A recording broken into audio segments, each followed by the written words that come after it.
ఓం శాంతి. ఈరోజు మా అమ్మ యొక్క అనుభవాలు మనం చదువుకుంటూ మహేంద్రబాయి యొక్క అనుభవాలు చెప్పుకుందాం. సర్వకు సమ్మాన్ దేనివని విశ్వవందనీయ మా, సర్వులకు సన్మానం ఇచ్చే విశ్వవందనీయ మాగా ఉండేవారు मम्मा। भोपाल से ब्रह्मा कुमार व्रता महेंद्र जी अपने अनुभव इस प्रकार लिखते हैं कि संसार में अनेक महान विभूतियाँ जन्म लेती हैं और अलौकिक कर्तव्य करके चली जाती है। उनकी स्मृतियाँ दूसरों के हृदयों में अंकित हो जाती हैं। భోపాల్ నుండి బ్రహ్మకుమార్ మహేంద్ర భాయిజీ తన యొక్క అనుభవం ఈ రకంగా చెప్తూ ఉన్నారు. ప్రపంచంలో అనేక మహాన్ ఆత్మలు జన్మ తీసుకుంటారు మరియు అలౌకిక కర్తవ్యాలు చేసి వెళ్ళిపోతారు. వారి స్మృతులు ఇతరుల హృదయాల్లో అంకితమైపోతాయి. ऐसे ही अनुपम छाप छोड़ी हमारी प्यारी मीठी जगदम्बा माँ ने। అదే మాదిరిగా అటువంటి చరిత్ర, అటువంటి అలౌకిక కర్తవ్యం చేసి అందరి హృదయాల్లో ముద్ర, అనుపమ ముద్ర వేసి వెళ్ళిన వారు మన ప్రియమైన మధురమైన జగదంబ అమ్మ. उनके कर्तव्यों की स्मृतियां भुलाने नहीं बोलती। आमे చేసిన कर्तव्याల యొక్క స్మృతులు మరవాలన్నా మరవలేం మనము. जब कभी एकांत में बैठना तो प्यारी माँ की मीठी शिक्षाप्रद लोरियां दिल को झकझोर देती है। कैसा कठोर परिश्रम किया है और कितनी आत्माओं के जीवन को आनंदित किया है उन्होंने। ఎప్పుడైనా నేను ఏకాంతంగా కూర్చున్నప్పుడు ప్రియమైన మమ్మ యొక్క మధురమైన శిక్షణలతో కూడినటువంటి ఆ లోరి అంటే జోల నా హృదయానికి అవి తాకుతూ అనుభవం అవుతూ ఉంటుంది అని చెప్తున్నారు అన్నయ్య. గుర్తు తెచ్చుకుంటే అంతా అనిపిస్తూ ఉంటుంది ఎంత కఠోర పరిశ్రమ చేశారు మమ్మ, మరియు ఎంతమంది ఆత్మల జీవితాన్ని ఆనందితం చేశారు. ఆమె కష్టపడి పురుషార్థంలో ఎంతమంది ఆత్మలకి ఆనందాన్ని కలిగించారు. उनके मानस पटल पर पवित्रता की आभाती वाणी में ओजता, चेहरे पर रूहानी मुस्कान थी, विचारों में गंभीरता थी, कदमों में फरिश्ते की चाल थी। उनकी रूहानियत से रूहों को राहत मिलती थी। आमे मानस स्थिति पै పవిత్రతే ఆభా నిండి ఉండేది. మానసిక స్థితిలో ఆమె వాణిలో ఒక శక్తి అనేది ఉండేది. ముఖముపై ఆత్మిక చిరునవ్వు ఉండేది. ఆలోచనలో గంభీరత ఉండేది. ఆమె వేసే అడుగులలో పరిస్థల నడక కనిపించేది. ఆమె ఆత్మిక స్థితితో ఆత్మలకు సహయోగం మార్గం చూపించేవారు. सहयोगम దొరికేది, మార్గం దొరికేది ఆమె ఆత్మిక స్థితి ద్వారా ఆత్మలకు. उनके प्रवचन सुनने का कई बार अवसर मुझे प्राप्त हुआ। ఆమె ప్రవచనాలు వినే ఛాన్స్ నాకు ఎన్నోసార్లు దొరికింది అని చెప్తున్నారని. ऐसी अनुभूति होती थी मानो साक्षात सरस्वती की ज्ञान वीणा बज रही है। మా మాటలు వింటుంటే ఎలా అనుభూతి అవుతూ ఉండేదంటే సాక్షాత్ సరస్వతి యొక్క జ్ఞాన వీణ మోగుతుంది అనిపించేది. मम्मा किसी विषय को लेकर जो गहराई स्पष्ट करती थी, ऐसा लगता था बस सुनते रहे ఏదైనా ఒక పాయింట్ తీసుకుని దాని లోతులోకి వెళ్ళి స్పష్టం చేసి చెప్తూ ఉంటే మమ్మ వినే వాళ్ళకి అనిపించేది బస్ వింటూనే ఉండాలి అని. प्यारी माँ के बोल दिल में समा जाते थे और हमने ऐसे ही बनने का लक्ष्य बना लिया तथा कुछ समय बाद अल्पायु में ही जीवन सेवा में समर्पित किया। ప్రియమైన మమ్మ మాటలు హృదయంలో ఇమిడిపోతూ ఉండేవి, తగిలేవి హృదయంలో. మరి అలానే మమ్మ అలాగానే తయారవ్వాలని లక్ష్యం కూడా మేము తయారు చేసేస్తున్నాం మమ్మ మాటలు వింటూ. అదే మాదిరిగా కొన్ని రోజులైన తర్వాత అల్పాయులోనే, చిన్న వయసులోనే నా జీవితం సేవలో సమర్పించేశాను అని చెప్తున్నారు మహేంద్రబాయి. भले ही उस समय हजारों कठिनाइयों का सामना करना पड़ा, परंतु मम्मा के वचनों और पुष्प पत्रों ने जीवन को सरल कर दिया। అయితే ఆ సమయంలో వేల కష్టాలు ఎదుర్కోవాల్సి వచ్చింది సమర్పణ అవడం కోసం, బాబా సేవలో రావడం కోసం. అయినా కానీ మమ్మ యొక్క వచనాల ప్రభావం మరియు మమ్మ రాసే పుష్ప పత్రాలు, పుష్పాలు లాంటి ఉత్తరాలు, వాటి ప్రభావంతో నా జీవితం సరళమైపోయింది అని చెప్తున్నారు అన్నయ్య. సరళం చేసేస్తారు నా ఎదురుగా వచ్చే పరిస్థితుల్ని. मम्मा की ये विशेषता थी कि छोटों से भी सम्मान पूर्वक व्यवहार करती थी और पत्रों में भी जी कहकर सम्मान करती थी. మమ్మలో విశేషత ఏముండేదంటే చిన్నవాళ్లతో కూడా సన్మానపూర్వకంగా వ్యవహరించేవారు, గౌరవిస్తూ వ్యవహరించేవారు. మరియు ఉత్తరాలు రాసినప్పుడు కూడా జీ జీ అనే పదం వాడుతూ సన్మానిస్తూ రాసేవారు. మహేంద్రజీ, బ్రిజ్మోహన్ జీ. జీ అంటే మనం తెలుగులో గారు, మహేంద్ర గారు, బ్రిజ్మోహన్ గారు గారు అని తగిలిస్తే గౌరవంగా భావిస్తాం కదా మనం, అలా ఉపయోగించేవారు మమ్మ. ऊंचाई तक पहुंचाने वाली ऊंची शिक्षाएं, ఉన్నత స్థితికి చేర్పించే ఉన్నతమైన शिक्षणाలు ఎలా ఉండేవి మమ్మవి. मैं एक बार मातेश्वरी जी से प्रश्न किया, आपको इतनी ऊंचाई तक पहुंचने में किन विशेष बातों का ध्यान रखना पड़ा. అయితే ఒకసారి మహేంద్రభాయ్ మమ్మ అని అడిగారంట, మమ్మ ఇంత ఉన్నత స్థితికి చేరుకోవటానికి మీరు ఏ విషయాల మీద గమనిక పెట్టవలసి వచ్చింది, ఏ విషయాల మీద గమనిక పెట్టారు అని అడిగారంట. ఉన్హోనే ప్రత్యుత్తర్ మే 3 బాతే బతాయి. దానికి జవాబుగా 3 విషయాలు చెప్పారు అంట మమ్మ. ఒకటి, మేరా నిశ్చయ శివ బాబా తథా బ్రహ్మ బాబా మే సదా अटल और दृढ़ रहा है. मैं बाबा की आज्ञाकारी वफादार रही और हाजी का पाठ पक्का किया. बाबा ने जो कहा उसको करना ही है, चाहे कुछ भी हो जाए. నా నిశ్చయం శివబాబా పైన మరియు బ్రహ్మబాబా పైన సదా అచంచలంగా, స్థిరంగా, దృఢంగా ఉండేది అమ్మ చెప్పారు అన్నయ్యకు. నేను బాబాకు ఆజ్ఞాకారి విశ్వాస పాత్రలుగా ఉన్నాను, హాజీ పాఠాన్ని పక్కా చేసుకున్నాను. బాబా ఏది చెప్పారో అది చేసి తీరాల్సిందే, ఏది ఏమైనా కానీ అని నేను అంత దృఢతతో నడిచాను. బాబా మాట అంటే అలా, అంత ఆజ్ఞాకారి అని ఒక్క విషయం ఇది గమనిక పెట్టుకున్న వలన నేను ముందుకు వచ్చానని చెప్పారు ఒకటి. రెండోది, मैंने कभी भी बाबा की मुरली ईश्वरी ज्ञान श्रवण मिस नहीं की, चाहे कितनी भी व्यस्त क्यों ना रही हूँ, बीच में समय निकाल कर अवश्य पढ़ती और चिंतन करती हूँ. మమ్మ చెప్పారంట, నేను ఎప్పుడు కూడా బాబా మురళి మిస్ చెయ్యలేదు. ఎంత బిజీగా ఉన్నా సేవలో మధ్యలో సమయం కేటాయించి తప్పకుండా నేను మురళి చదువుతాను మరియు దానిపైన చింతన చేస్తాను కూడా. ఏ పాయింట్ ఏంటి ఆ చింతన అనేది కూడా చేస్తూ ఉంటాను నేను అని, దీని కారణంగా కూడా నేను ముందుకు వెళ్ళాను అనేది మమ్మ చెప్పారు. 3, मैं किसी भी परिस्थिति में कभी रोई नहीं, भले ही यज्ञ में भाव स्वभाव संस्कार विघ्नों की अनेक बातें आई, मैं मन से और आंखों से कभी भी नहीं रोई, क्योंकि रोने से सहन शक्ति घटती है. మమ్మ చెప్పారంట, నేను ఏ పరిస్థితిలో కూడా ఎప్పుడూ ఏడవలేదు. భలే యజ్ఞంలోని భావ స్వభావాల ఘర్షణ, సంస్కారాలు ఘర్షణ, అనేక విఘ్నాలు వచ్చాయి. అయినా నేను మనస్సు ద్వారా కానీ ఎప్పుడైనా కంటి నుండి కానీ ఏడవలేదు. ఎందుకంటే ఏడవడం వలన సహన శక్తి తగ్గిపోతుంది మనలో అని మమ్మ చెప్పారంట. ఈ 3 విషయాల వలన నేను ఉన్నత స్థితికి చేరుకున్నానని మమ్మ చెప్పారంట. కవి అప్ని ప్రతి ఉపహార का उपयोग नहीं किया. ఇంకొకటి ఏంటంటే మమ్మ ఎప్పుడు తన కోసం ఎవరిచ్చిన గిఫ్ట్లు ఉపయోగించలేదు. मातेश्वरी जहाँ तहाँ सेवा केंद्र पर प्रवचन करने जाती थी.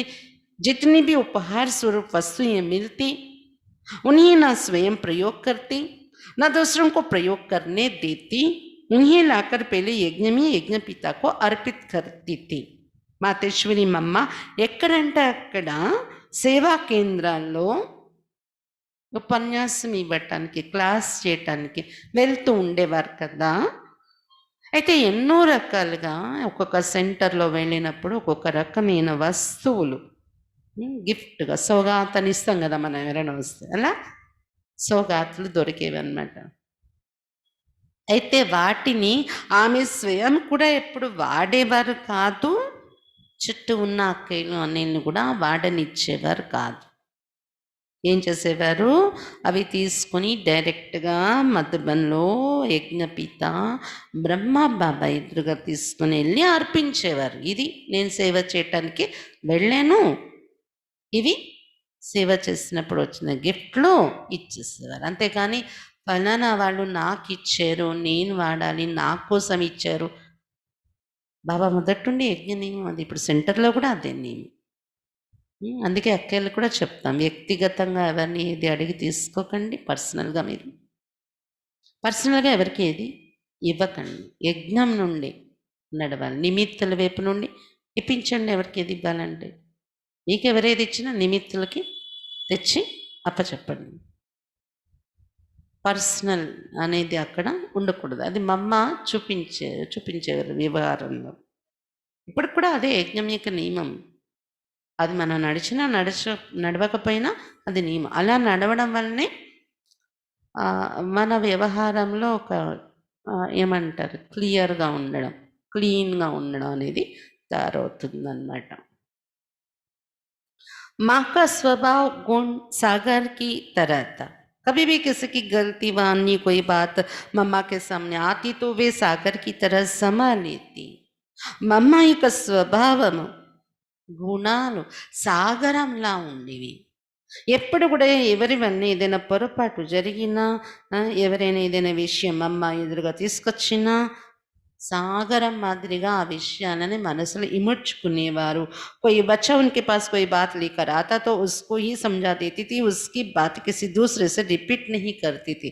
ఏ పిల్లలైనా ఏదైనా విషయం అమ్మ దగ్గర తీసుకొని వచ్చినా వాళ్ళకే తిరిగి ఎక్స్ప్లెయిన్ చేసి బుద్ధి చెప్పి పంపించేవారు. అది ఇంకొకరి దగ్గర తీసుకెళ్ళి రిపీట్ చేసేవారు కాదు మమ్మ. जब कोई प्यार से समझाने से नहीं समझता तो कहती मैं तुम्हारी माँ भी हूँ, फिर याद रखना मैं काली भी हूँ. ఏదైనా విషయము ప్రేమతో చెప్పి నేర్పించేవారు మమ్మ.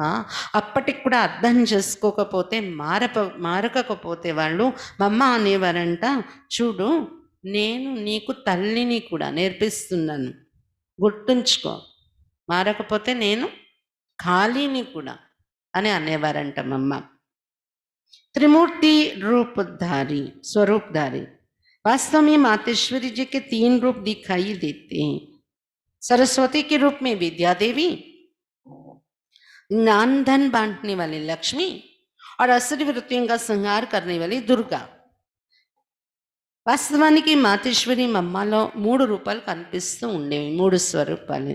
సరస్వతి రూపంలో విద్యాదేవిగా, జ్ఞానధనం పంచే రూపంలో లక్ష్మిగా, మరియు ఆసురి వృత్తులు సంహారం చేసేటటువంటి దుర్గాగా ఉండేవారు మమ్మ. ये रहस्य भक्त नहीं जान पाएंगे कि जगदम्बा पृथ्वी पर आई और चली भी गई, हम पूजा और गुणगान ही करते रह गए.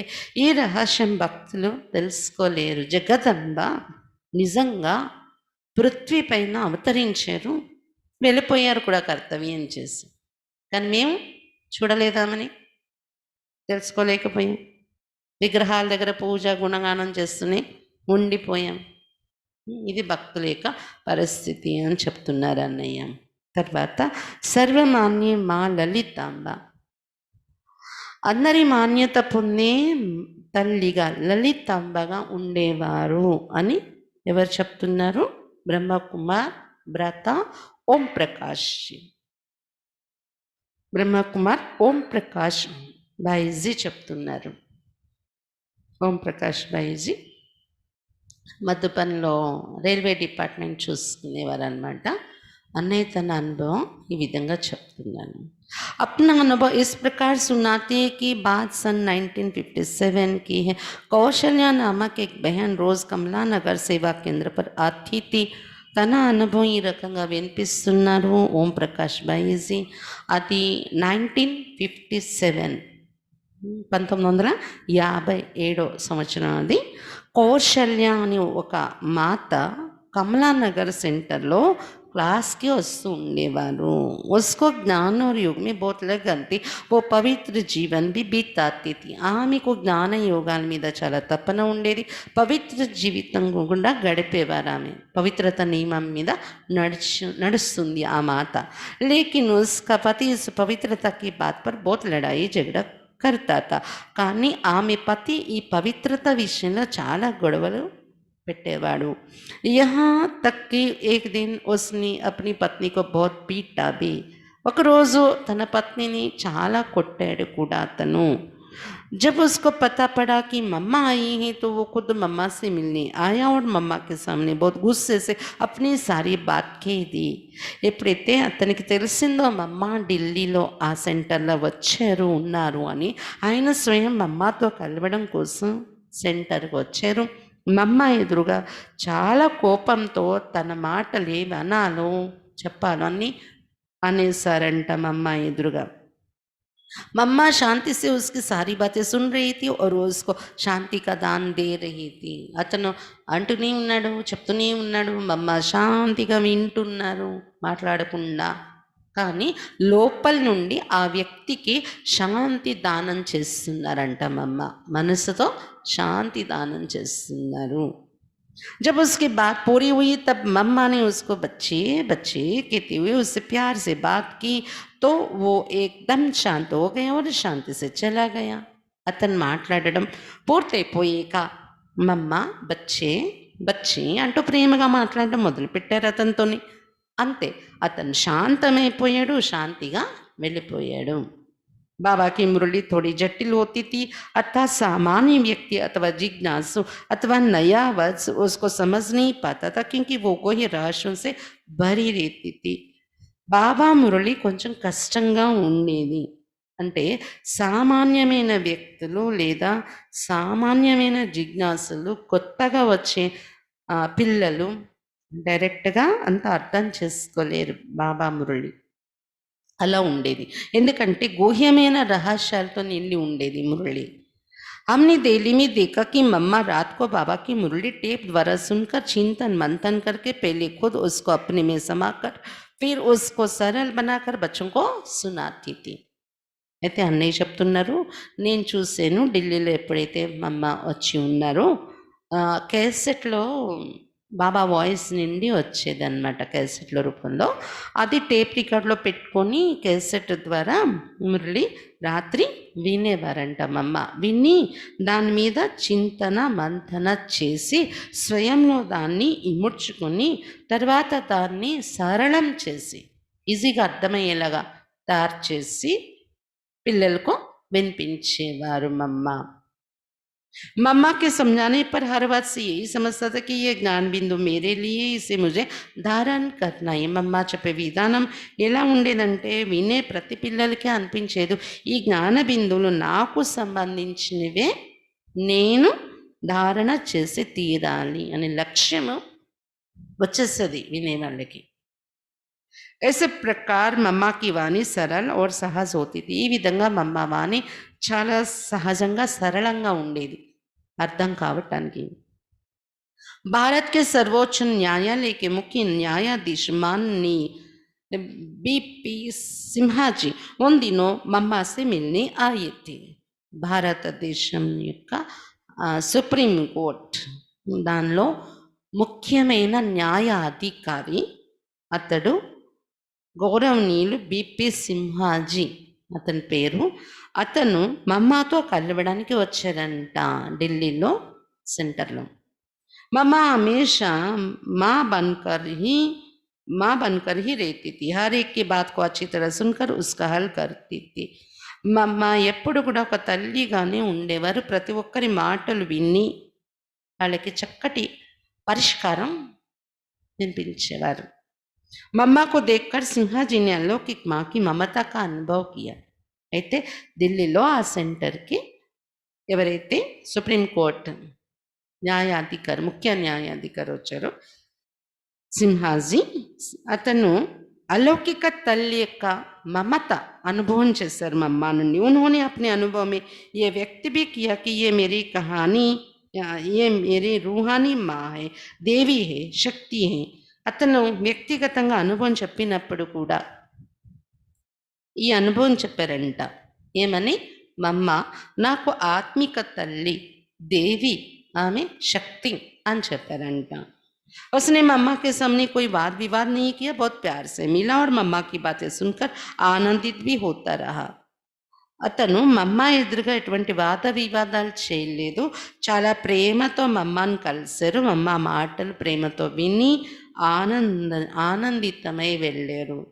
मम्मा से कोई भी बाहर वाले मिलते थे तो उनसे बहुत अच्छा ప్రభావం లేకర్ జాతే थे. ఈ విధంగా బయట వాళ్ళు ఎవరైనా మమ్మను కలవాలని వచ్చిన కొత్త వాళ్ళని ఎవరైనా మమ్మ నుండి చాలా బాగా ప్రభావం వేసుకొని వెళ్ళేవారు, ప్రభావితులై వెళ్ళేవారు. मम्मा को देखकर किसी को कोई बात की शंका, भय आदि पैदा होते ही नहीं थे. మమ్మను చూసి ఎవరికి ఏ విషయంలోని డౌట్ కానీ భ్రమ కానీ ఇటువంటివి ఉత్పన్నమయ్యేవి కాదు. हर एक उनको देख अपनी पंतता रूहानी प्रेम का अनुभव करते थे. ప్రతి ఒక్కరు మమ్మను చూస్తూ నా వారు అనేది, అలాగే ఆత్మిక ప్రేమ అనుభవం చేసేవారు మమ్మ నుండి. मम्मा का अपना स्वपुरुषार्थ बहुत था. जब हम पहली बार मधुबन आए थे उस समय बर्तनों को मजदूर नहीं मांझते थे. మమ్మ తన స్వపురుషార్థం చాలా చేసుకునేవారు. మొదటిసారి నేను మధుబన్ వచ్చాను, ఓం ప్రకాష్ భాయ్ చెప్తున్నారు. అప్పుడు మధుబన్లో గిన్నెలు తోమే పని వాళ్ళు ఉండేవారు కాదు. హమ్ హీ సభీ కామ్ కర్తే తే. మేమే అన్ని పనులు చేసేవాళ్ళం, గిన్నెలు తోమడం అని. ఇప్పుడు మధుబన్లో వెళ్తే మనం గిన్నెలు తోమే వాళ్ళని, మనం తినే ప్లేట్లు కూడా కడుక్కోం కదా, పని వాళ్ళు ఉంటారు. కానీ అప్పట్లో మేంగానాలో వచ్చినప్పుడు కూడా మొదట్లో ఎవరి ప్లేట్లు వాళ్ళు కడుక్కునే వాళ్ళం అక్కడ భోజనం అయ్యాక. గిన్నెలు తోమి పని వాళ్ళు అయితే ఉండేవారు అనుకోండి, కానీ వాళ్ళ టైంలో పని వాళ్ళు ఉండేవారు కాదు, అన్నీ అన్నయ్య లక్కీలే చేసుకునేవారు. उस समय मम्मा ने हम सबको बिठाकर पापड़ बेलनी भी सिखाई. అంటే గిన్నెలు తోమడం కూడా నేర్చుకుని తోమాల్సి వచ్చేది. విశ్వరతన్ దాదా వీళ్ళు కూడా ఆ పని చేశారు, చంద్రహాస్ దాదా, బాబా ఇలా చేయించేవారు వాళ్ళ ద్వారా. అయితే బాబా చెప్తున్నారు, ఆ సమయంలో మమ్మ గిన్నెలు తోమేసేవే కాదు, ఇంకా ఏంటి అన్నని కూర్చోబెట్టి, అన్నయ్య వెళ్ళిన ఆ రోజుల్లో అన్నని కూర్చోబెట్టి అప్పడాలు ఎలా పావాలో నేర్పించారంట మమ్మ. आप जानते होंगे कि पापड़ बेलना बहुत कठिन काम होता है. మీకు తెలిసి ఉంటుంది, అప్పడాలు పావడం అంటే చాలా కష్టమైన పని ఉంటుంది. ఇది అది ముద్ద కలపటం, పావటం అవన్నీ మమ్మ నేర్పించేవారంట, పిల్లలకు చేయించేవారంట. మమ్మ के साथ ज़्यादातर हमारा टूर సేవా के लिए बाहर आने जाने का पार्ट रहा. మమ్మతోని సేవ కోసం బయట ఊర్లో వెళ్ళడం రావడం టూర్లోని ఈ పాత్ర ఎక్కువగా నాది నడిచింది అని చెప్తున్నారు ఓం ప్రకాష్ భాయ్. दिल्ली में तो कार से जहाँ जाना होता था वहाँ मम्मा चली जाती थी और हम अपनी साइकिल से वहाँ पहुँच जाते थे. मम्मा आश्चर्य खाते थे कि तुम अभी वहाँ थे, अभी यहाँ पहुँच गए. ఢిల్లీలో మమ్మ వచ్చినప్పుడు ఎక్కడైనా మమ్మ వెళ్ళాలి అనుకోండి, కారులో మమ్మ అక్కడికి చేరేవారు. నేను సైకిల్ మీద అక్కడికి వెళ్ళిపోయేవాడిని అని చెప్తున్నారు. మమ్మ ఎక్కడికి వెళ్ళేవారు అక్కడికి. అప్పుడు మమ్మ ఆశ్చర్యపోయేవారంట, ఇప్పుడిప్పుడే నువ్వు అక్కడ ఉన్నావు సెంటర్లోని, ఇప్పుడు మళ్ళీ క్షణాల్లో ఇక్కడ ఎలా చేరిపోయావు అనేవారంట మమ్మ. इस प्रकार हम शुरू से ही मम्मा के बहुत नज़दीक रहे. ఈ విధంగా ప్రారంభం నుండి మమ్మకు చాలా సమీపంలో ఉన్నాం మేము. जब मैं मम्मा के साथ सेवा में जाता था तो उस समय मेरी विशेष सेवा होती थी क्लास में टेप सुनाना. मैं बाबा की मुरली सबको सुनाता था. ఎప్పుడు నేను మమ్మతోని ఎక్కడైనా సేవలో వెళ్ళేవాడిని కదా, ఏ ఊరైనా వెళ్ళాను అనుకోండి, అక్కడ విశేషమైన సేవ నాకు ఏముండేదంటే క్లాస్లో క్యాసెట్ పెట్టి బాబా వాయిస్తో, బ్రహ్మబాబా వాయిస్తో, శివబాబా వచ్చి చెప్పిన మురళి ఉంటుంది కదా, అది రికార్డ్ అయ్యింది, అది క్యాసెట్ పెట్టి అందరికీ వినిపించడం అన్నయ్య యొక్క సేవ ఉండేదంట. ఈ విధంగా నేను బాబా మురళి అందరికీ వినిపించేవాడిని క్యాసెట్ సెట్ చేసి అని చెప్తున్నారు అన్నయ్య. ఖాళీ టేప్ ఆబు బేస్తాతా और మురళికి టేప్ సునాతా. ఇక్కడ నుండి ఢిల్లీ నుండి ఖాళీ క్యాసెట్లో బాబాకి పంపించేవారంట అన్నయ్య. అక్కడి నుండి బాబా వాయిస్ నిండి క్యాసెట్లు వచ్చేవి, అవి అందరికీ పెట్టి వినిపించేవారంట. వసమే మమ్మ బి మురళి సున్తితి, ఆ క్యాసెట్ పెట్టినప్పుడు మమ్మ కూడా కూర్చొని ఆ మురళి వినేవారంట. हमने मम्मा के व्यक्तिगत जीवन को आबू में भी देखा है, టూర్ में भी देखा है. మమ్మ యొక్క వ్యక్తిగత జీవితం ఆబులో కూడా దగ్గరగా ఉండి చూసాను నేను, టూర్లో కూడా మమ్మతోనే నేను వెళ్ళడం, వాటిలో నేను దగ్గరగా ఉండి మమ్మని చూసాను టూర్లో కూడా అని చెప్తున్నారు. ఏం చూశారు? మమ్మక స్వపురుషార్థ్ బహుత్ था. మమ్మ స్వపురుషార్థం చాలా చేస్తూ ఉండేవారు. मैंने मम्मा में हमेशा ये देखा कि वे ज़्यादा లౌకికత అర్థాత్ బాహార్ ముక్తమే नहीं गई. నేను మమ్మలో ఎప్పుడు కూడా ఇదే చూశాను, ఆమె ఎక్కువగా లౌకికతలోకి అంటే బాహారముక్తలోకి వెళ్ళేవారు కాదు. इधर उधर की बातें अर्थात ज्ञान योग धारणा पुरुषार्थ के अलावा और कोई बात हमने कभी मम्मा के मुख से सुनी ही नहीं. ఇక్కడ మాటలు అక్కడ మాటలు అంటే జ్ఞానం, యోగం, ధారణ, పురుషార్థం యొక్క మాటలు తప్ప ఇంకా వేరే ఏ మాటలు ఎప్పుడు మమ్మ నోటి నుండి మేము వినలేదు. पहले ये सिस्टम थी कि जो भी बात करेगा वो उस दिन की मुरली की पॉइंट से शुरू करेगा और अंत भी मुरली के पॉइंट से करेगा. ఆ రోజుల్లో మా మధ్య అంటే పరివారంలో అక్కడ బాబా ఇది ఒక సిస్టమ్ పెట్టారు, పద్ధతి ఏముండేది అంటే ఎవరైనా మాట్లాడినా కూర్చొని అందరు కూర్చొని మాట్లాడేటప్పుడు ఆ రోజు మురళిలోని వచ్చిన పాయింట్ని తీసుకొని మొదలు పెట్టాలి మాట్లాడడం, మరియు ఆ మాట లాస్ట్ కూడా మురళి యొక్క పాయింట్స్తోనే క్లోజ్ అవ్వాలి. అలా ఉండేది అన్నమాట సిస్టమ్. बाबा या मम्मा किसी को भी पत्र लिखते थे तो भी उस पत्र के आरंभ और अंत में उस दिन की ज्ञान मुरली की पॉइंट्स अथवा धारणा की पॉइंट्स अथवा योग की पॉइंट्स लिखते थे. మమ్మ బాబా ఎవరికైనా ఉత్తరాలు రాసినా కూడా ఆ ఉత్తరంలో కూడా ప్రారంభంలోని మరి చివరిలోని ఆ రోజు ఏదైతే జ్ఞానమురళిలో పాయింట్స్ నడుచుంటే ఆ పాయింట్స్, ధారణ పాయింట్స్ లేదా యోగం యొక్క పాయింట్స్ తప్పకుండా రాసేవారు ఉత్తరంలో. మేము కూడా ఉత్తరాలు చదవడం రాయడం ఉండేది కదా, మధుబన్ నుండి ఉత్తరాలు వస్తూ ఉండేవి జ్ఞాన పాయింట్స్తో. అలాగే ఎవరికి రాసినా జ్ఞాన పాయింట్స్తో రాయడం, అలాగా ఉత్తరాలు. ఇప్పుడు ఉత్తరాలు పోయాయి కదా, మొబైల్ వచ్చేసింది. అంటే జ్ఞాన యోగాల యొక్క విషయాలే చింతనలో ఉండడం, మాటల్లో ఉండడం అనేది ఎలా పద్ధతి ఉండేది వారి జీవితంలో చెప్తున్నారు అన్నయ్య. మధుర్ ముస్కాన్ వాली దేవి సుహాసిని, మధురమైన చిరునవ్వు కలిగిన సుహాసిని దేవిలా ఉండేవారు మమ్మ సెంటర్ पर भी बाबा की मुरली सुनाने से पहले 10 मिनट उस मुरली का सार सुनाती थी. మమ్మ సెంటర్లో కూడా వచ్చినప్పుడు ఏదైనా సెంటర్లో బాబా మురళి వినిపించటానికి ముందు ఒక 10 నిమిషాలు మురళి యొక్క సారము వినిపించేవారంట. उससे बाबा की मुरली समझने में सबको बहुत सहज హోతాత. ఈ విధంగా మమ్మ ఒక 10 నిమిషాలు మురళి సారం చెప్పడం వల్ల తర్వాత మురళి అర్థం చేసుకోవడం సహజమయ్యేది మాకు అని చెప్తున్నారు అన్నయ్య. जब भी मम्मा क्लास कराती थी चाहे 1 घंटे या 2 घंटे, उसमें इतनी शांति होती थी कि सुई भी गिर जाए तो उसकी आवाज़ सुनाई पड़े. ఎప్పుడైనా మమ్మ క్లాస్ చేయించారంటే అది గంట అయినా 2 గంటల సమయం అయినా శాంతిగా ఉండేదంట క్లాస్ వాతావరణం. ఎంత అంటే సూది ఏదైనా పడినా కూడా దాని సౌండ్ వినిపిస్తుందంట, అంత శాంతిగా వినేవారు అందరూ. క్లాస్ కి బీచ్ से कोई उठकर बाहर चला जाए ये असंभव था. ఇంకొకటి ఆ 2 గంటల టైం పట్టినా కూడా మమ్మ మురళి మధ్యలో ఎవరు లేచేవారు కాదు, మధ్యలో ఎవరైనా లేచి వెళ్ళడం అసంభవం. అలా ఉండేది క్లాస్ వాతావరణం. मम्मा में बहुत मिठास था, उनके बोल भी बहुत मधुर और धीमी आवाज़ के होते थे. మమ్మలో చాలా మధురత ఉండేది, ఆమె మాటలు కూడా చాలా మధురంగా ఉండేవి, నెమ్మదిగా మాట్లాడేవారు. जितनी ज़रूरत है उतना ही बोलती थी, ఎంత అవసరమో అంతే మాట్లాడేవారు। मैं समझता हूँ कि एक शब्द भी ज़्यादा नहीं, मम्मा में एक ये भी विशेषता थी कि वे कभी किसी को समय देकर नहीं मिलती थी। जो बच्चे जब भी चाहे किसी भी हालत में चाहे उनसे मिल सकते थे। నాకు తెలిసి ఒక్క మాట కూడా ఎక్కువ ఎప్పుడు మా అమ్మ మాట్లాడలేదు అవసరానికి మించి అని చెప్తున్నారు। మా అమ్మలో ఇంకొక విశేషత ఏముండేదంటే ఎప్పుడు ఎవరికి కూడా ఈ టైంకి రండి కలవడానికని టైం ఇచ్చేవారు కాదు। ఏ పిల్లలు ఎప్పుడు కలవాలన్నా ఏ పరిస్థితిలోనైనా కానీ మా అమ్మ కలిసేవారు।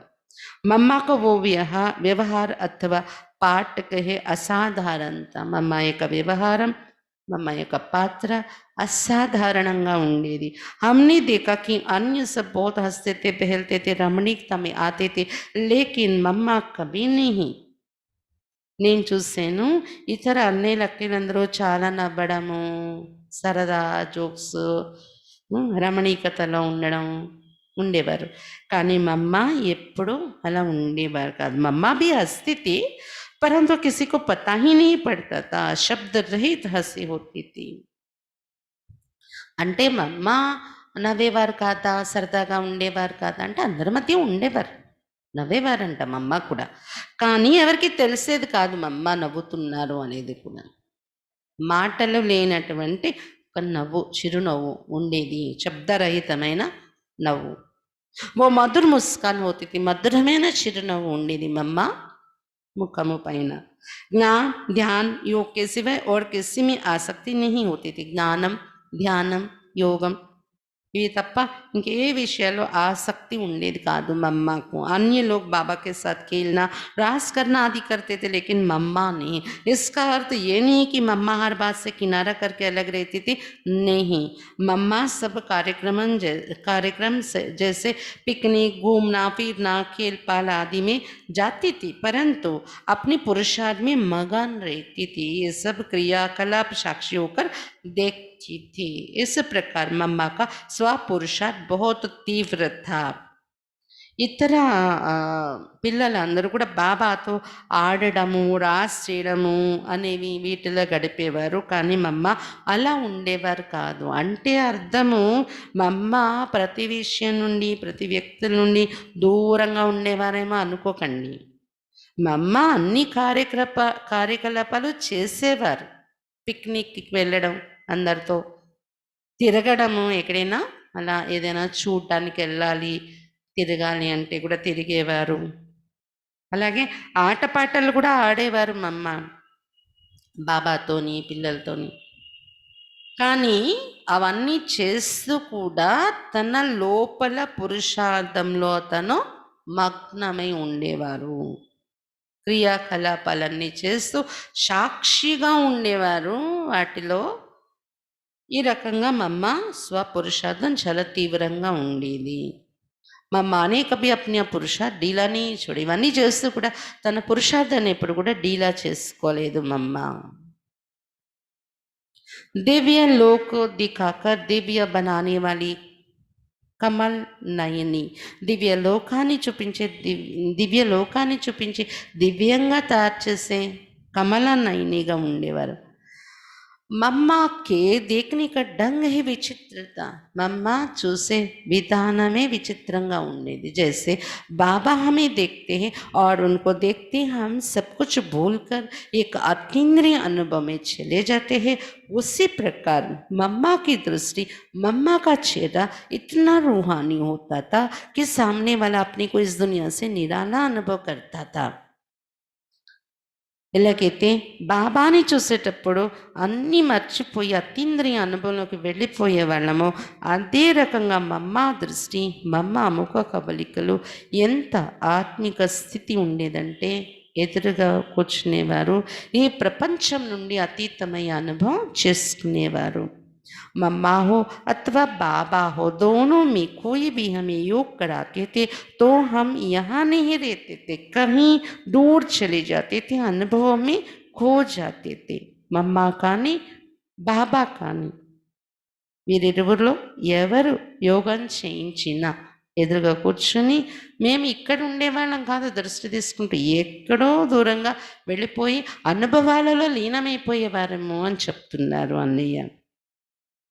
उस समय हमें प्रैक्टिकल अनुभव होता था कि हम परम धाम में దృష్టి తీసుకుంటూ తీసుకుంటూ ప్రాక్టికల్గా అనుభవం అయ్యేదంట మేము పరంధామంలో ఉన్నాము అని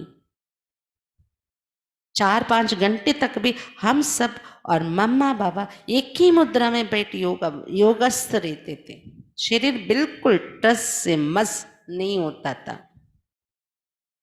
చూడండి మనం నేర్చుకోవాల్సింది మమ్మా బాబాను అప్పుడు ఉన్న దాదీలు దాదాల నుండి 4-5 గంటలు అలా యోగంలో కూర్చున్నా మేమందరము మరియు మమ్మా బాబా కూడా ఒకే ముద్రలో ఒకే ఆసనము ఫోజులో కూర్చునేవాళ్ళం యోగంలో శరీరం ఏమాత్రం ఇటు అటు ఏమీ కదిలేది కాదు 4-5 గంటల సేపు కూడా యోగంలో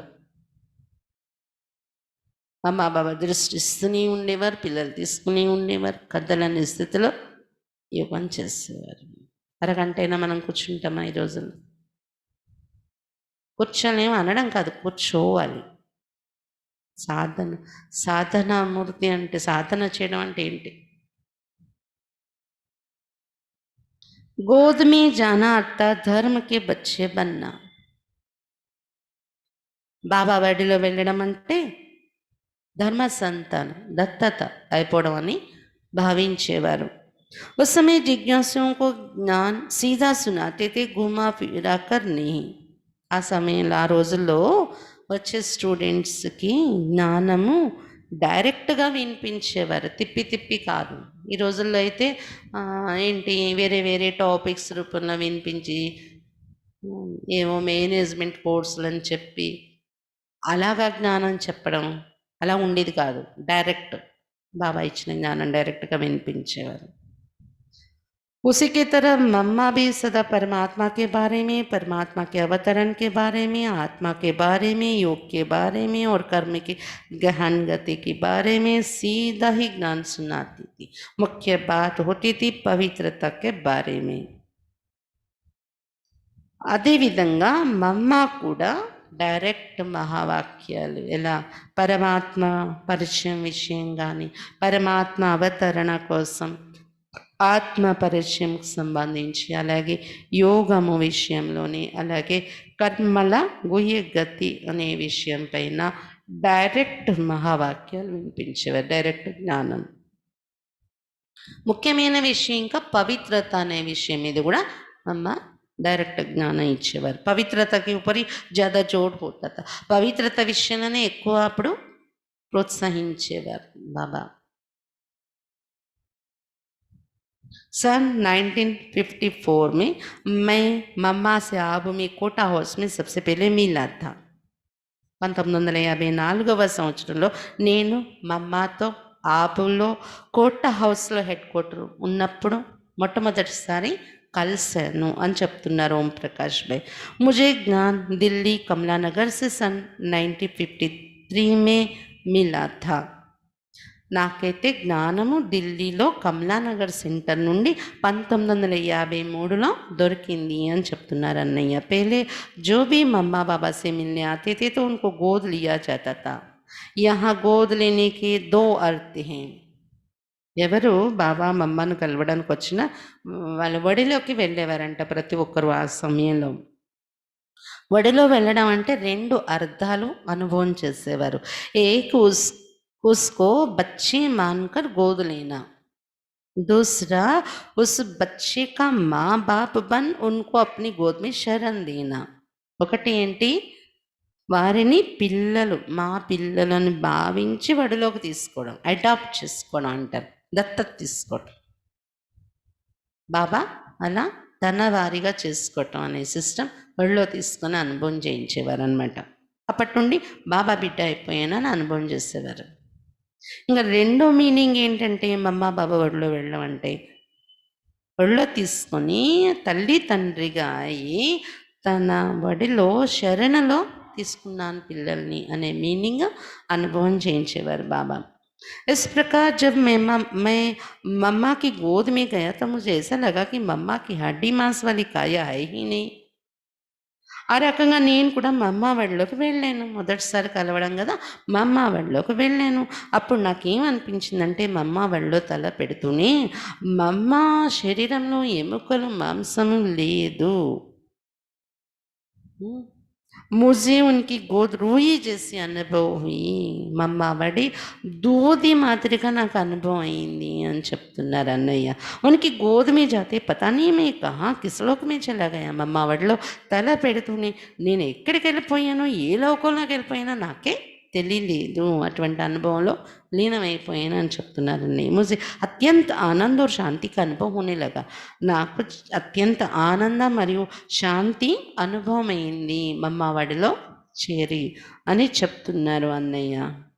ఇప్పుడు విద్యాసాగర్ భాయిజీ చెప్తున్నారు తన అనుభవం. మాతేశ్వరి పవిత్రతకి జనని थी.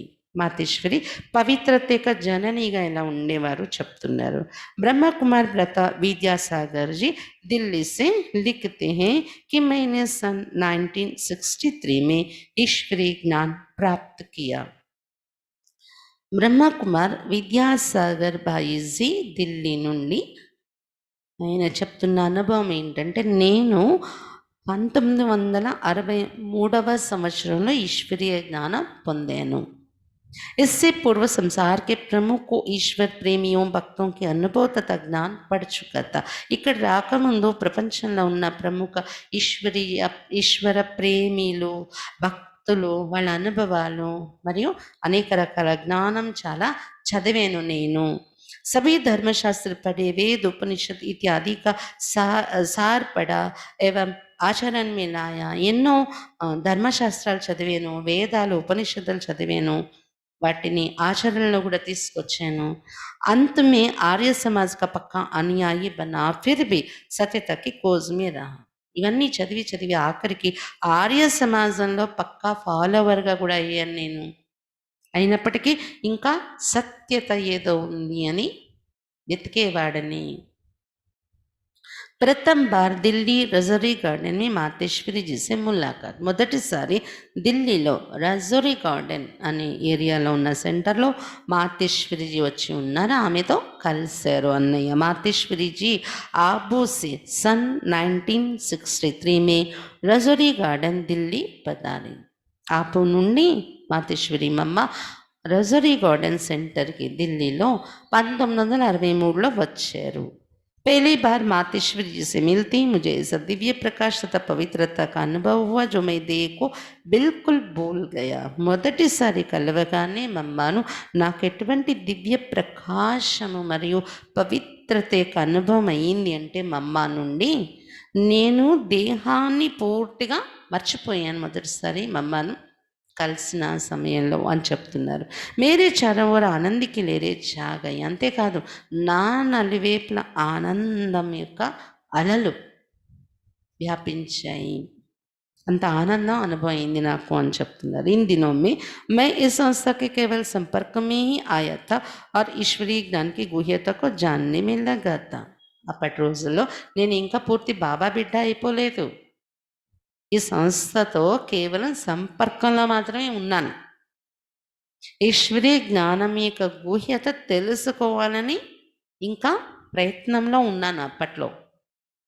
उस समय इस ईश्वरीय विश्वविद्यालय के प्रति अनेक भ्रांतियां समाज में थी जो मुझे सुनने को मिली थी और इस विश्वविद्यालय में आने के लिए अनेक लोगों ने मुझे रोका भी.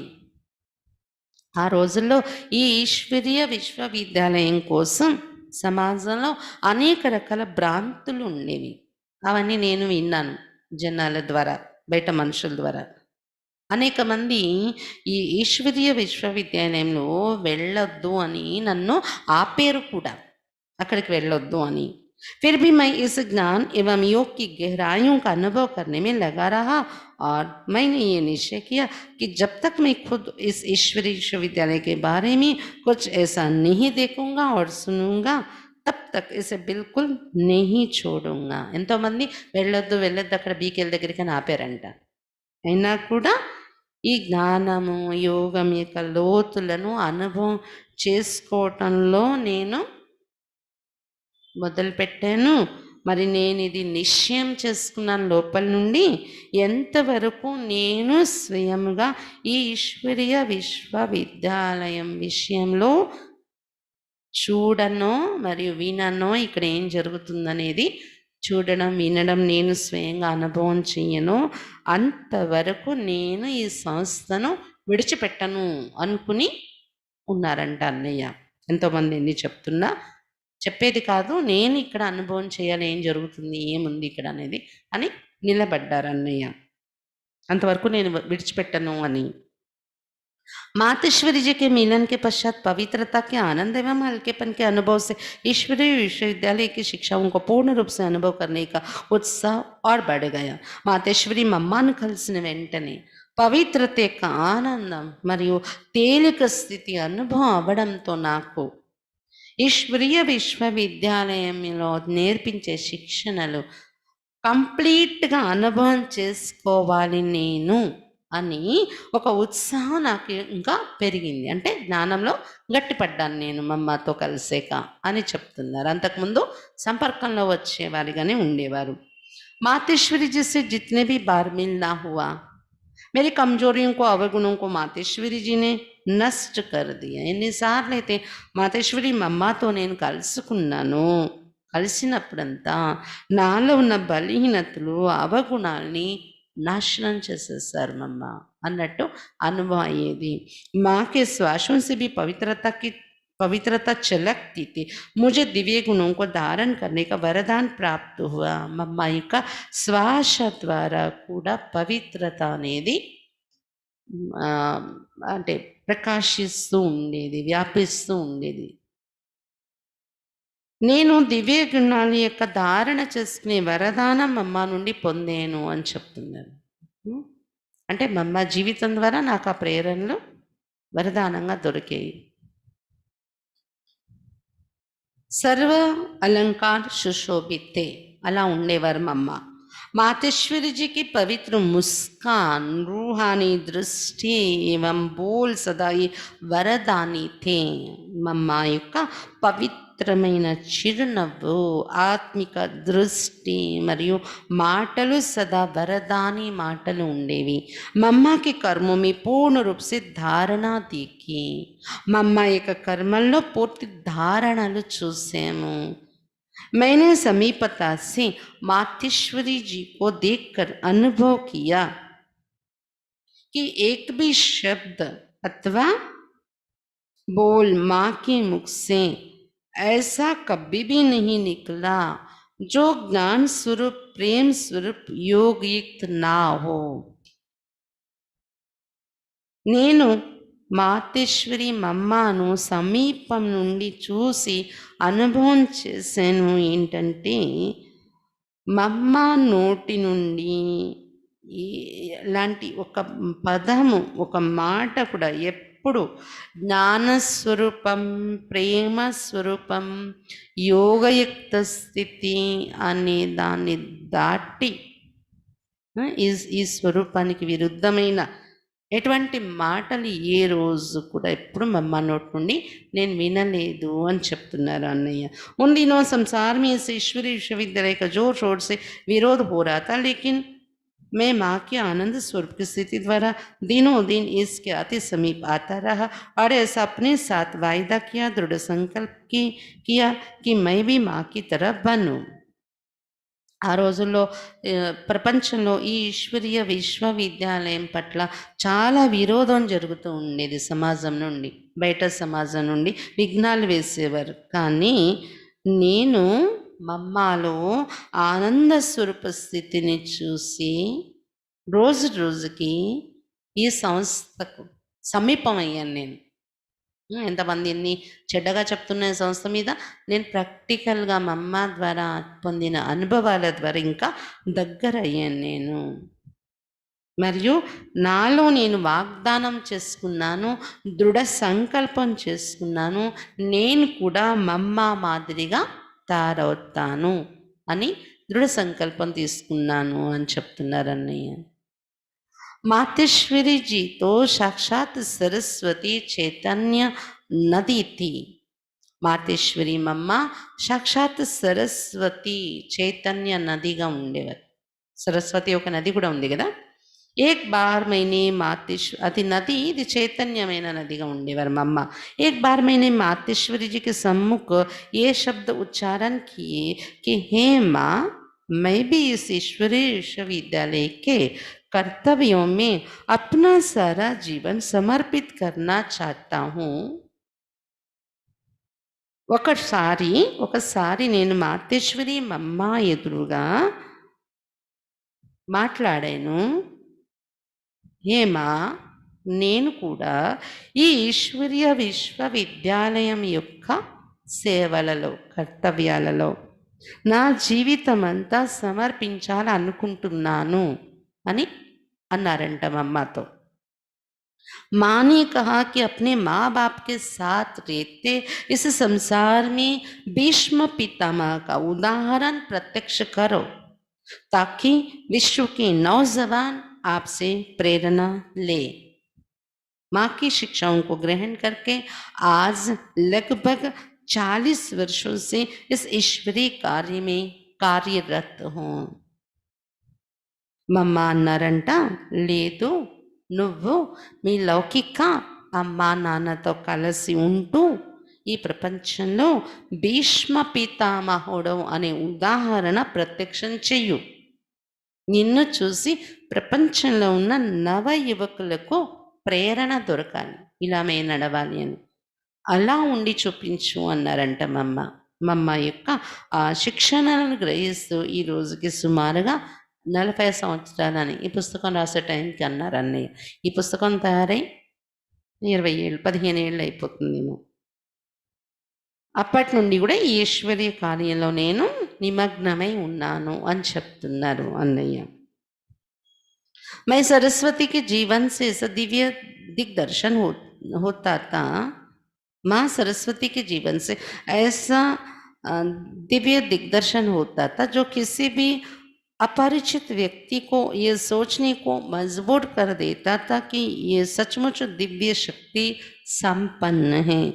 माँ सरस्वती జీవితం ఒక దివ్య దర్శనం కలిగించేదిగా ఉండేది. ఎలా అంటే అపరిచితమైన వ్యక్తులు మమ్మ ఎదురుగా వచ్చినా కూడా ఈమె నిజంగా ఒక దివ్య శక్తితో సంపన్నంగా ఉన్నారు అని ఫీలింగ్ కలిసేది. నాకు అనిపించేది వాళ్ళకి, కొత్తగా పరిచయం లేని వ్యక్తులు వచ్చినా వాళ్ళలో ఆలోచన కలిగేది, ఈమె ఏదో ఒక దివ్య శక్తితో నిండి ఉన్నారు అని. అలా ఉండేవారు మా అమ్మ. ऐसा मुझे अपने मित्रों एवं परिवार वालों के मुख द्वारा सुनने को मिला. అన్నయ్య విద్యాసాగర్ భాయ్ వాళ్ళ ఫ్రెండ్స్ మరియు వాళ్ళ కుటుంబ సభ్యులు కూడా మమ్మని కలిసి వారి నోటి నుండి ఇలాగే వర్ణించారంట. आज मैं अपनी लेखनी द्वारा लिख रहा हूँ कि इस संसार में कोई भी ऐसी नारी नहीं देखी जो मातेश्वरी माँ जैसी हो. నేను ప్రత్యేకంగా ఈరోజు రాసి మీకు చెప్తున్నది ఏంటంటే, ఈ ప్రపంచంలో మాతేశ్వరి మమ్మ లాంటి నారీని నేను ఎక్కడా చూడలేదు ప్రపంచం మొత్తంలో అని చెప్తున్నారు అన్నయ్య అనుభవం. शायद भाग्य विधाता ने केवल मातेश्वरी जी को ही वरदान देकर इस धरती पर प्रकट किया था. बहुसा భాగ్య విధాత భగవంతుడు కేవలం మాతేశ్వరి మమ్మకే ఈ వరదానం ఇచ్చి ధరణి పైన ఈ రూపంలో జన్మనిచ్చారు, పంపించారు. मैंने देखा, मैंने पाया कि మాతేశ్వరి సచ్చుముచ్చు సరస్వతి జగదంబాతి. నేను చూశాను, నేను పొందాను, అనుభవం చేశాను. మాతేశ్వరి మమ్మ నిజంగా సరస్వతిగా జగదంబగా ఉండేవారు. సరస్వతి మన జ్ఞాన స్వరూప్. कोई कर्म किया, व्यवहार किया, लेकिन ज्ञान स्वरूप स्थिति में स्थित होकर సరస్వతిగా చూడడం అంటే అర్థం ఏంటి? సరస్వతి అంటే జ్ఞాన స్వరూపంగా ఉండేవారు మమ్మ. ఏ కర్మ చేసినా, ఏ వ్యవహారంలోకి వచ్చినా కానీ జ్ఞాన స్వరూప స్థితిలో ఉంటూ కర్మ చేసేవారు మమ్మ. మాతేశ్వరి జీకి కృతి, దృష్టి, భాష भावना ऐसे चुंबकीय शक्ति संपन्न थी जो वे साक्षात इस धरती पर चैतन्य देवी सिद्ध हुई. మాతేశ్వరి మమ్మ చేసే కృతి కర్మలు, ఆమె యొక్క దృష్టి, భాష, భావన, ఆమె భావన, ఇవన్నీ కూడా ఒక ఆ, ఆ అయస్కాంతంలా ఆకర్షించేలాంటి శక్తి సంపన్నంగా ఉండేవి. ఎలా అనిపించేది అంటే సాక్షాత్ చైతన్య దేవి ధరణి పైన మన ఎదురుగా అవతరించారు అనిపించేది మమ్మను చూసి. मैं और मैं और क्या लिखूं, मेरी लेखनी लिखना चाहती है मगर किन शब्दों में मैं अपनी जागती ज्योति माँ का दर्शन कराऊं. ఇంకేం రాయను నేను, ఎంతో రాయాలని ఉంది కానీ ఏ మాటలలో ఆ వెలిగే జ్యోతిలా ఉండే మమ్మ యొక్క దర్శనం నేను మీకు దర్శనం చేయించగలను, ఏం రాస్తే మీకు అది అర్థమవుతుంది అనేది నాకు తెలియట్లేదు అని అంటున్నారు అన్నయ్య. बस इतना ही कहूँगा, वो ज्योति थी इस धरती पर, चैतन्य ज्ञान गंगा थी, प्राण दान देने वाली थी, सरस्वती थी, भवानी थी. హే సరస్వతి మా, ఆప్కో కోటి కోటి ప్రణాం. నేను ఇంకెక్కువ మాటలతో మీకు వర్ణించలేకపోతున్నాను, ఇంత మాత్రమే నేను చెప్తూ ఉన్నాను. ఆమె ఒక జ్యోతిగా ఉండేవారు, వెలిగే జ్యోతిగా. ఈ ధరణి పైన చైతన్య జ్ఞాన గంగగా ఉండేవారు, ప్రాణదానం ఇచ్చే తల్లిగా ఉండేవారు, సరస్వతిగా ఉన్నారు, భవానీ అయి ఉన్నారు. అది నేను అనుభవం చేశాను. ఓ సరస్వతి మా, మీకు కోటి కోటి ప్రణామాలు అని చెప్తూ విద్యాసాగర్ బాయిజీ తన అనుభవాన్ని ముగిస్తారు ఇంతటితో. రేపు మనము వినేది చండీగఢ్ నుండి బ్రహ్మకుమారి అచల్ బెహెన్జీ. ఆమె మమ్మతో ఉన్న అనుభవాలు చిన్నవి చిన్నవి ఉన్నాయి. రేపు కూడా 2-3 అయిపోతాయి. అచల్ బెహెన్, ప్రేమ్లత బెహెన్, ప్రేమ్ బెహెన్, ఇంకా ఉషా బెహెన్ అంటే ముంబై, రమేష్ బై, వాళ్ళ యుగల్ ఉషా బెహెన్ ఉన్నారు కదా, వీళ్ళ అనుభవాలు ఉన్నాయి. రేపు అవి చదువుకుందాం. ఇచ్చా. ఓం శాంతి.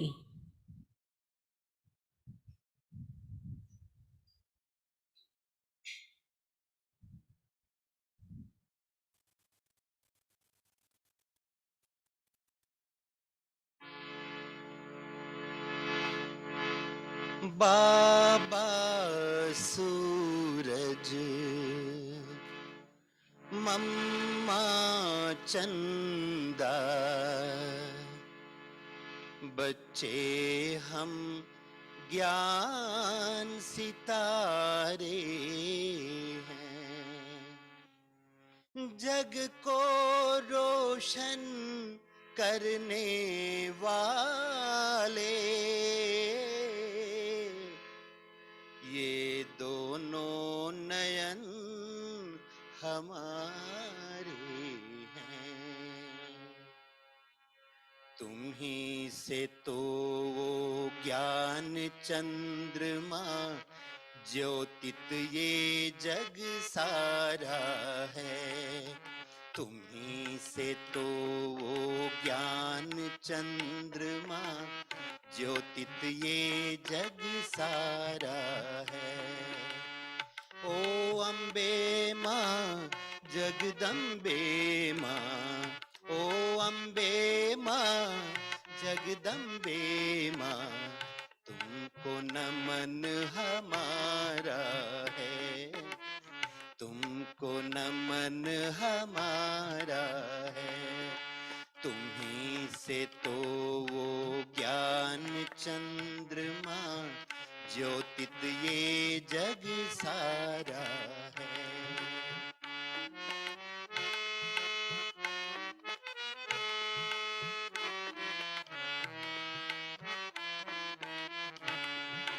तस्वीर तेरी जब जब देखूं, लगे नहीं है अनदेखा। दिल ये कहता है मुझसे